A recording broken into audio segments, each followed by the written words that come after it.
నమస్తే welcome to I dream fame book with Kavitha. మనతో పాటుగా ఉన్నారు ఒక సీనియర్ మోస్ట్ యాక్టర్. కేవలం ఆ మాట చెప్తే మాత్రం సరిపోదు. అప్పటి నుంచి పరిచయం ఉన్న వారంతా తనని తెలుగు కమల్ హాసన్గా పిలుస్తుంటారు. At the same time Vithalacharya సినిమాలు, జానపద కళాకారుడు లేకుంటే జానపద హీరో అనగానే కనిపించే రూపం మనతో పాటుగా ఉంది. ఎవరిదో గుర్తుపట్టారు కదా?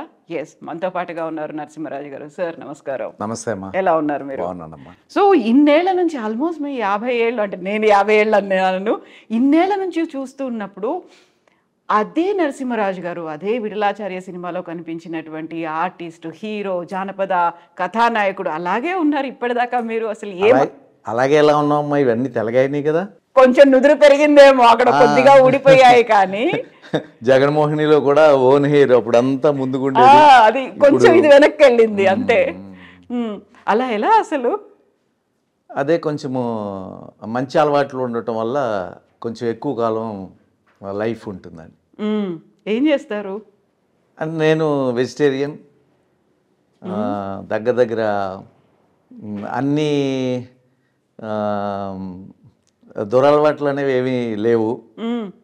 సో వర్క్ చేసుకోవటం, హార్డ్ వర్క్ చేసుకుంటూ ఉంటాను. సో అదొక సంతోషం మనసులో ఉంటుంది. అదొక సంతోషం వల్ల అలా ఉంటుంది. ఫిగర్ కూడా మనం కూడా అలా ఉంటాం. ఎక్సర్సైజులు, వాకింగ్లు వాటికి టైం ఉండదమ్మా. ఇప్పుడు నేను నెలకి దగ్గర 23 రోజులు పనిచేస్తాను. గత 8-9 సంవత్సరాల నుంచి తమిళ్లో Sun TV, Vijay TV and Zee Tamil ఛానల్స్లో నేను సీరియల్స్ చేస్తూ ఉంటాను. ఆల్మోస్ట్ ఆల్ మన తెలుగులో హిట్ అయినటువంటి మంగమ్మ గారి మనవరాలు, తర్వాత సింధూర్పు అంటే ఏంటో, ముద్దమందారం, ఆడదే ఆధారం, ఇటువంటివన్నీ తమిళ్లో నేనే చేస్తాను. అదేవిధంగా ఇప్పుడు నాది తమిళ్లో సూపర్ హిట్ అయింది ఇప్పుడే ఒక 3 వారాల కిందట సన్ టీవీలో మరుమగళ్. అది తెలుగులో తీస్తున్నారు. ఆ ఆఫర్ నాకు ఇచ్చినా నేను చేయలేని పరిస్థితి. ఎందుకంటే టైమ్స్ అడ్జస్ట్ అవ్వటం. నా క్యారెక్టర్ వేరే ఎవరో చేస్తున్నారు, తెలుగులో జమిని తీస్తున్నారండి.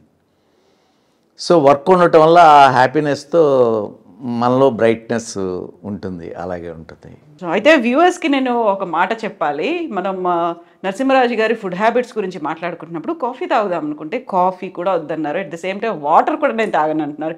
ఏంటిది కాఫీ తాగకపోవడం, మంచినీళ్ళు కూడా బయట తాగకపోవడం? ముందు నుంచి బిస్లరీ వాటర్ తాగుతాను. ఇంటి దగ్గర నుంచే షూటింగ్ వెళ్ళేప్పుడు 2 లీటర్స్ పట్టుకెళ్తాను. రోజు 2.5 లీటర్స్ తాగుతాను. అది మినిమం 2.5, మోర్ దాన్ 2.5 తాగాలి ప్రతి వ్యక్తి కూడా.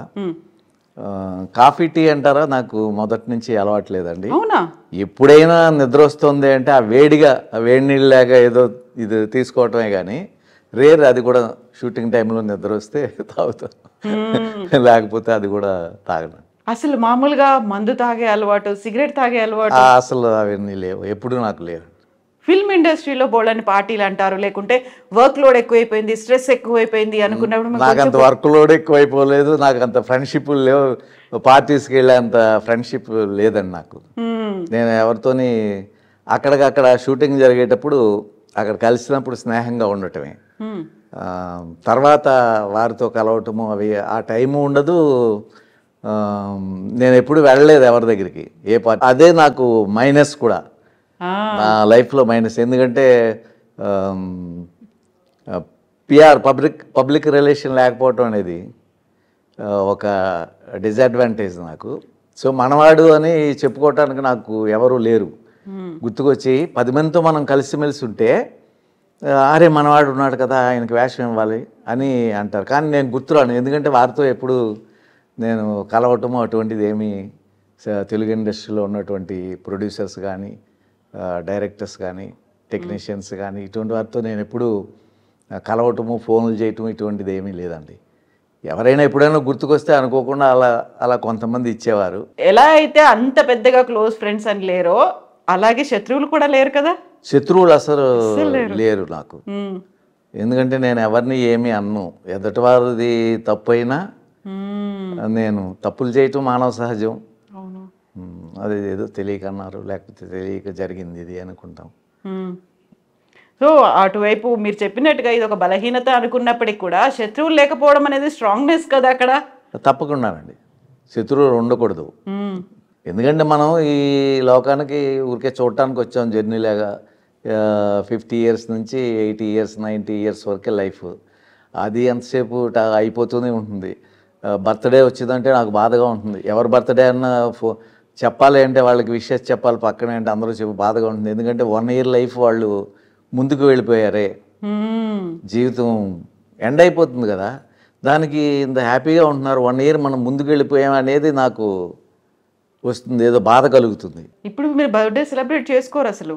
బర్త్డే అసలు చేసుకోండి, ఎవరైనా ఫోన్ చెప్పడం కూడా విష్ చేస్తే ఎవరికి చెప్పడం కూడా ఎవరికో కానీ తెలియదు, చాలా మందికి తెలియదు.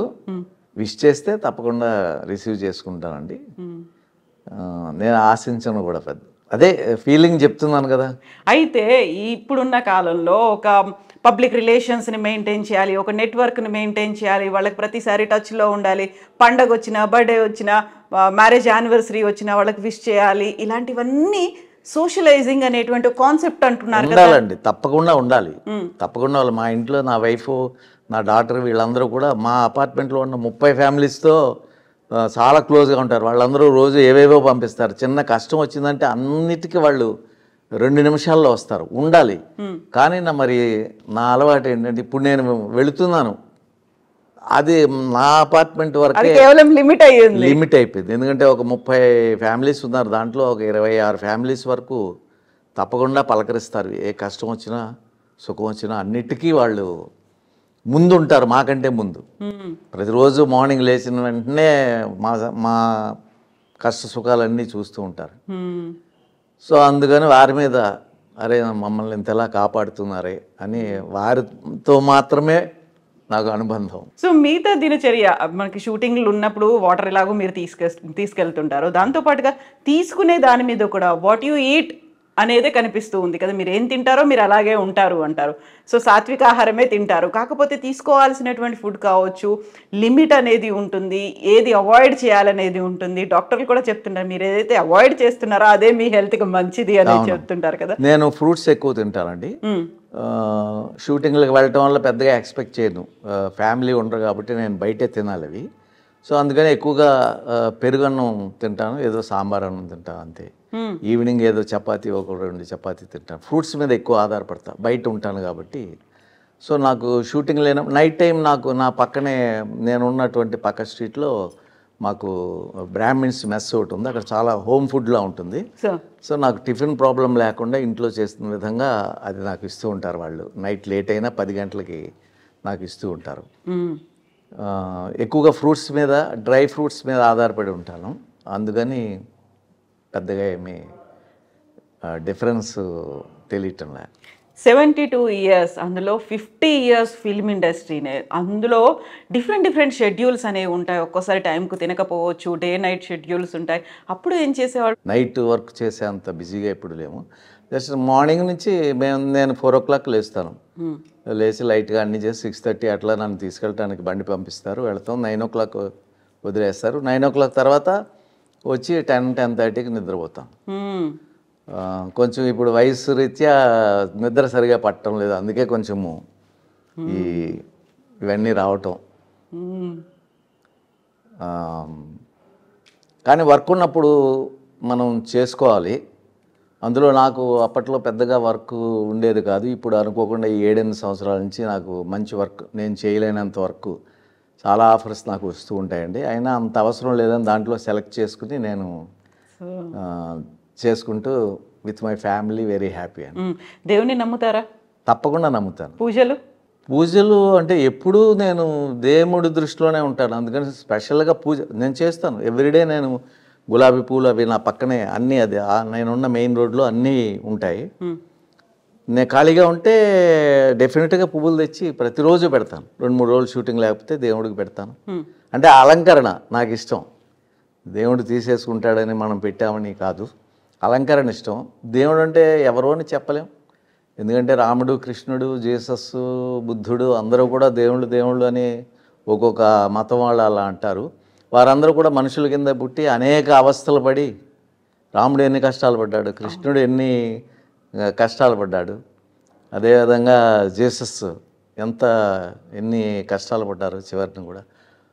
సో వీరందరినీ దేవుడని అందరూ పూజిస్తూ ఉంటారు. నాకేంటంటే వీరందరూ వచ్చారు దేవుని రూపంలో, కానీ దేవుడు అనేవాడు ఎవరో ఉన్నారు, ఏదో శక్తి ఉంది. అది మనం ఎవరూ చూడలేదు, ఎవరన్నా చూసారేమో కూడా తెలియదు, చూడలేదు. కాబట్టి ఆ కనిపించని అదృశ్య శక్తికి తప్పకుండా మనము ప్రతిరోజు నమస్కరించాలి. అదేవిధంగా మనము మన యొక్క విధి అంటే మనం చేసే పనులు, న్యాయం, వృత్తి ధర్మం, ఆ వృత్తి ధర్మం పాటించి ఆ టైం మెయింటైన్ చేసి ఎదటి వాళ్ళకి కష్టం కలగకుండా నష్టం కలగకుండా మనం పనిచేస్తే మనుషుల రూపంలో దేవుడు తప్పకుండా సహాయం చేస్తాడు. మనకు ఫుల్గా వర్క్ ఉంటుంది. మనకు ఫుల్గా వర్క్ ఉంటే మన వెనకాల కుటుంబం హ్యాపీగా ఉంటారు. సో ఇప్పుడు దేవుడితో పాటుగా కర్మ సిద్ధాంతాన్ని కూడా నమ్ముతారు మీరు? తప్పదమ్మా, ఆలోచిస్తే అంతే కదా. అందరూ వస్తున్నారు, అందరూ వెళ్ళిపోతున్నారు, మరి ఏమీ పట్టుకెళ్ళటం లేదు ఎవరు. మరి ఎందుకు ఈ కక్షలు అవి ఎందుకో అర్థం కాదు, ఎందుకు ఈ ఆస్తులు అవి ఎందుకో అర్థం కాదు.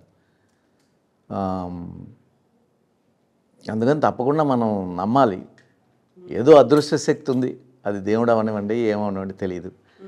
కళ్ళకి ఈ ప్రకృతి అంతా కనిపిస్తుంది, అంటే సూర్యుడు అవనివ్వండి, మనకు వాయువు, పీల్చే గాలి, ఆక్సిజన్ అంతా వాయువే కదా. అలాగే భూమి మీద ఉన్నాము, అనేక మండలాలు, ఆ మండలాలు భూమి మీద ఉన్నాము, మిగిలిన మండలాల్లో ఏముందో మనకి తెలియదు. ఇదంతా తెలియదు. కొన్ని వేల సంవత్సరాల నుంచి ఎవరికీ అర్థం కానిది, కొన్ని వేల ఏంటి లక్షల సంవత్సరాల నుంచి అర్థం కాని విషయం ఇది. అందుకని మనం అది కనిపెట్టలేము. సో అది నమ్మి మనకి జన్మించినందుకు మంచిగా ప్రవర్తించి మన చుట్టుపక్కల ఉన్న వాళ్ళని ఆదరించి, వాళ్ళ కష్టం మన కష్టం, మనం కష్టంలో ఉండే వాళ్ళకి కష్టం తీర్చలేము, వాళ్ళ కష్టం. అవును. ఏం చేయగలమో అది మనం చేస్తే మన జన్మ సార్థకం అవుతుంది.